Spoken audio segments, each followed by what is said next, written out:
what a healed empath really becomes after all the pain. And I want to begin with the word becomes, because it is the most honest word in this title and the one that most accurately describes what this episode is actually about. Not what a healed empath achieves, not what they arrive at, not what they are given or what they earn or what they finally receive as compensation for everything the path cost them. What they become, because the becoming is the thing. It is the process and the destination simultaneously, the ongoing, non-linear, never quite finished transformation of someone who has been through enough that the throughness itself has changed the fundamental material they are made of. And what that material becomes, what the healed empath actually is, on the other side of everything the pain required.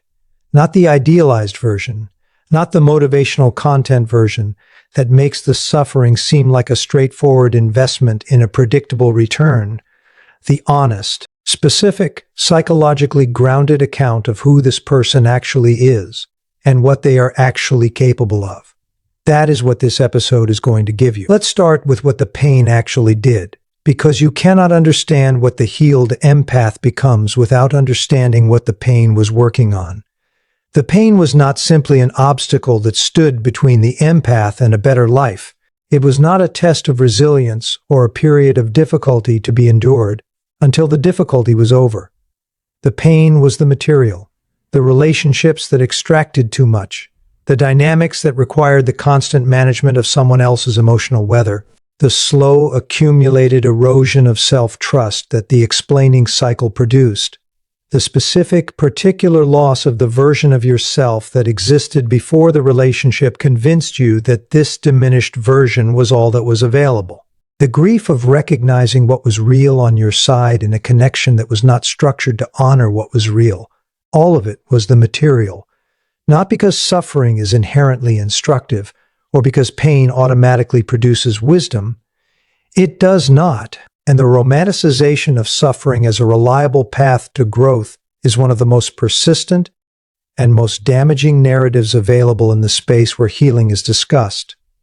Pain produces growth only when it is processed, only when it is examined honestly, rather than simply endured. Only when the person going through it does the specific, difficult, unglamorous work of understanding what the pain was revealing about the patterns and the wounds and the self-abandonment that allowed the dynamic to persist as long as it did. When that work is done, genuinely, imperfectly, over the full duration it requires, the pain becomes something. Not a badge, not a credential, not a story to tell, the material of a different kind of person. The first thing the healed empath actually becomes is someone with a specific quality of self-knowledge that is not available through any other path. Not the self-knowledge of someone who has read about their patterns and can describe them accurately. The self-knowledge of someone who has lived their patterns completely enough to recognize them from the inside in real time. This distinction is the difference between knowing that you tend to overgive in relationships and feeling the specific moment when the overgiving impulse activates and being able to make a conscious choice about whether to follow it. The healed empath does not just know about the patterns, she knows the patterns from inside them, from having been shaped by them and having examined them from that position of intimate familiarity that only comes from having been genuinely inside. And this inside knowledge produces a quality of self-awareness that is more specific and more practically useful than the conceptual self-knowledge that intellectual understanding provides.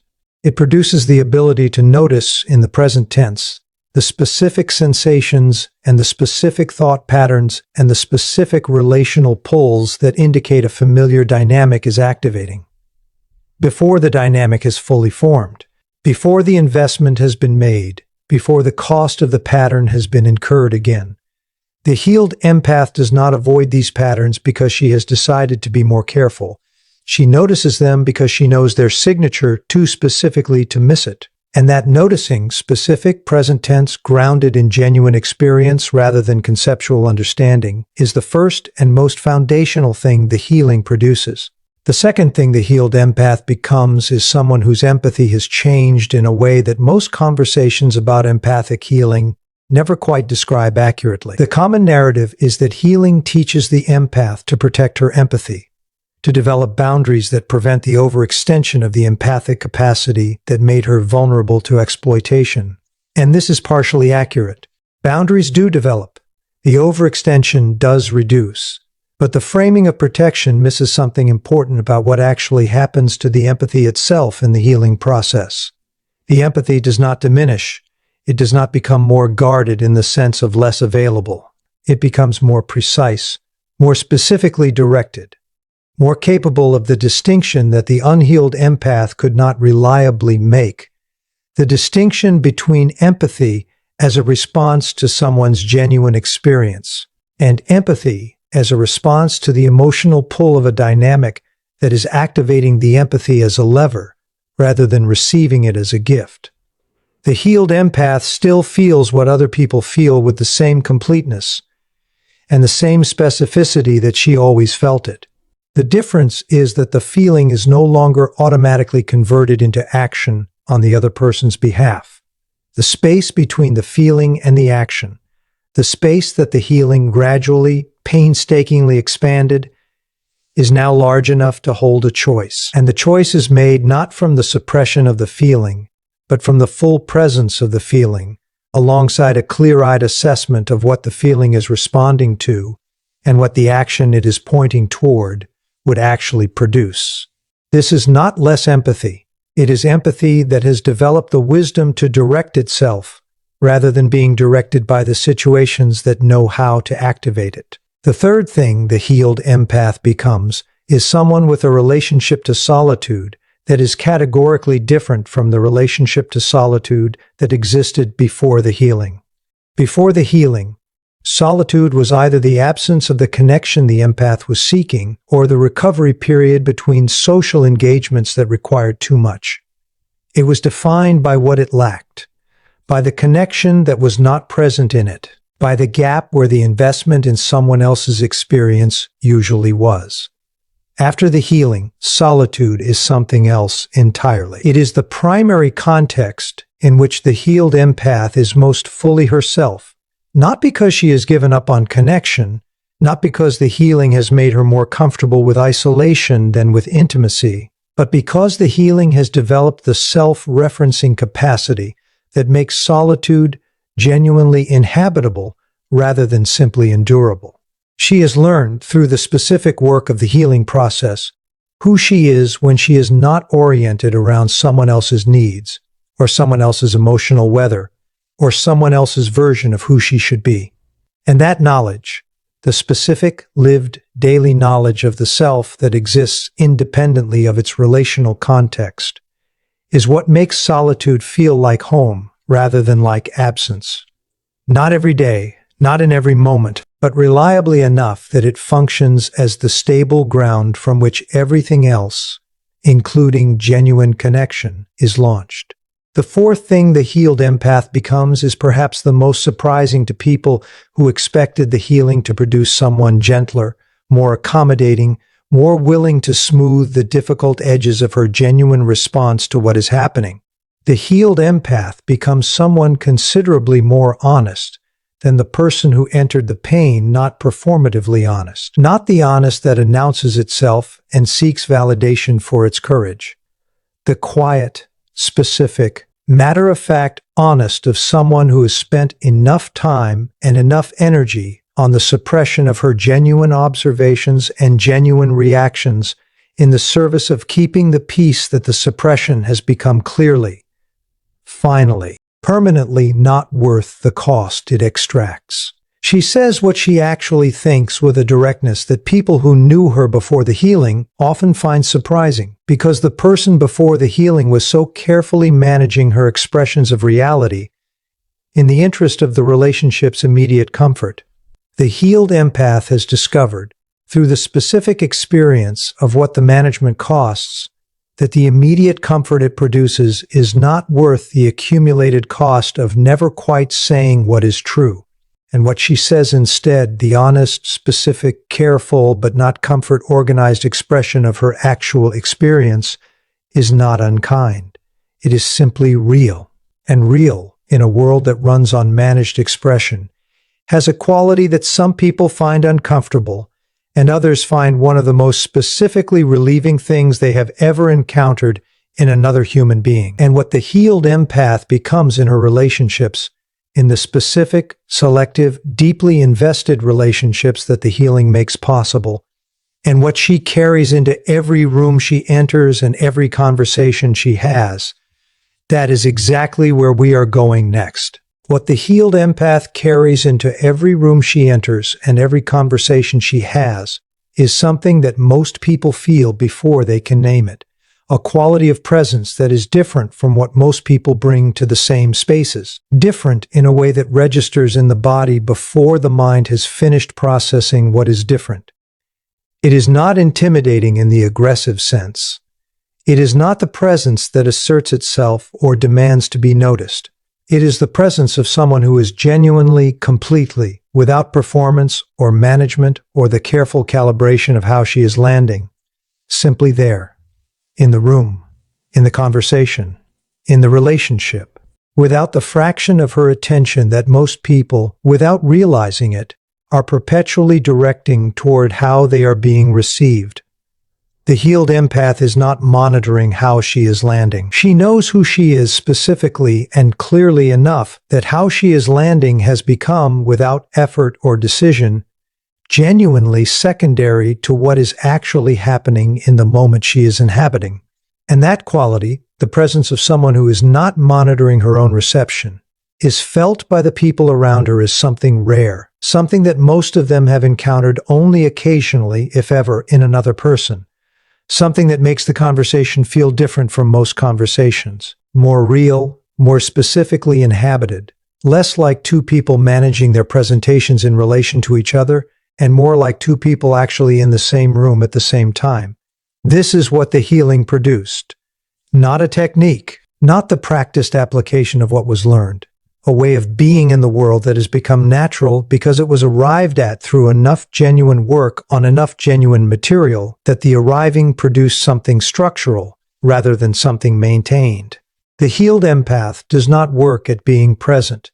She is present because the work of the healing cleared enough of what was preventing the presence, that the presence is now what remains when the clearance is complete. The self-monitoring that the dynamic trained into her, the constant, exhausting, perception-suppressing management of her genuine responses in the interest of the relationship's immediate equilibrium, that monitoring was the thing that was preventing the presence. And the healing, specifically and directly, was the work of understanding what the monitoring was costing and developing the specific, daily, unglamorous capacity to be in the moment, without the monitoring running in the background consuming the attention that the moment deserves. Now let's talk about what the healed empath becomes in her relationships, because this is the dimension of the becoming that is most specifically different from what the healing narrative usually promises. The common narrative promises that the healed empath will attract better relationships, healthier people, more reciprocal dynamics, connections that do not extract at the rate the previous connections were extracting. And this is true in the sense that the healed empath's changed orientation toward relationships does change who is drawn to her and who she is drawn to. But the more important change is not in the quality of the people who arrive.